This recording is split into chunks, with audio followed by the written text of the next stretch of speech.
So now we've set the stage for expectations about how you're going to engage with your dog day in and day out. But we do need to train, we do need to shape the behaviors. So I want us all to understand concepts of reinforcement. That's what we're going to be going into next, is understanding the motivation of behavior, how we shape behavior through that motivation and through concepts of reinforcement. So when you're online doing your research, you're going to hear a lot about positive reinforcement, and we use a ton of it here. I'm not going to go into too much depth about this, but I want there to be an understanding that there is more than just positive reinforcement and what that really means. So similarly to the personality matrix I talked about, there's these 4 quadrants. There's also 4 quadrants of reinforcement. This comes from learning theory that was studied in dogs and actually applies to humans as well. This is how all living creatures on this planet learn. Simply put, if a behavior leads to a positive outcome, you are going to repeat it. If it does not, it's likely that behavior is going to be reduced.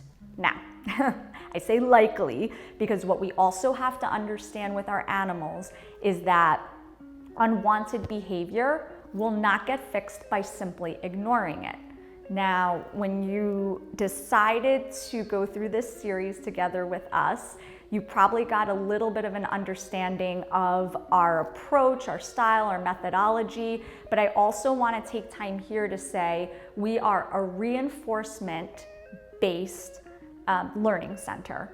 We are non-coercive, we are force-free. However, I believe in boundaries. I believe in concepts of, hey, enough is enough. And you might see online some people say, you can't even say no to your dog. Don't even say no, just look the other way and ignore it.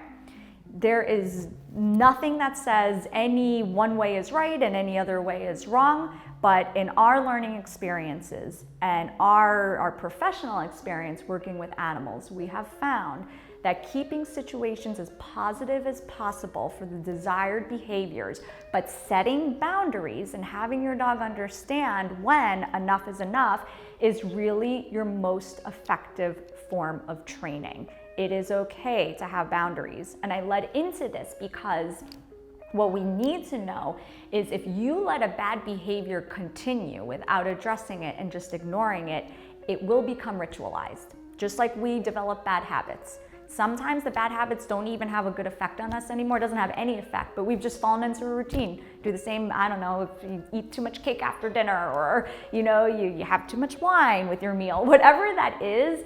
If you keep doing it and nothing stops you, nothing redirects you, sometimes you just do it as a pattern of behavior and it happens again and again. And so sometimes you need boundaries and effective intervention. So I want to lay that out there so that you understand even more the type of training you're going to be delivering. You're going to be very generous. I'm a very, very generous person for the right behavior. Your dog needs to earn it, and they earn that through calmness. And when I see that they're not in that right state, well, then we have to create boundaries. So this all goes back to reinforcement. Now, I mentioned that there's 4 quadrants there. So you have your positive reinforcement. You've heard of negative reinforcement. There's actually also something called positive punishment and negative punishment.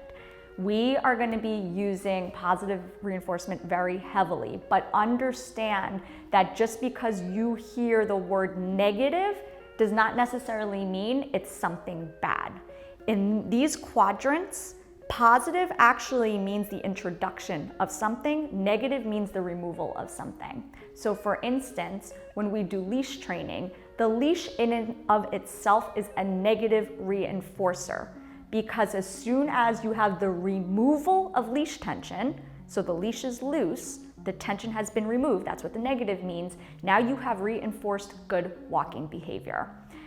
I'm not, again, gonna just go down the rabbit hole explaining all of this theory to you, but I want you to have just a baseline understanding of these concepts so that we don't go in with a very narrow mindset of, I can never say no to my dog, or I can't use supposed negative reinforcement because we don't understand what the term actually means. So again, going back to terms that we might not fully understand, such as negative reinforcement. You're removing something to reinforce a good behavior. So the leash example I gave, I think, is a perfect example of that. So we understand with our animals, we want to be really positive, we want to reinforce the right behavior, but we're going to have to curb and set boundaries for the incorrect behavior. And we'll see that throughout the series.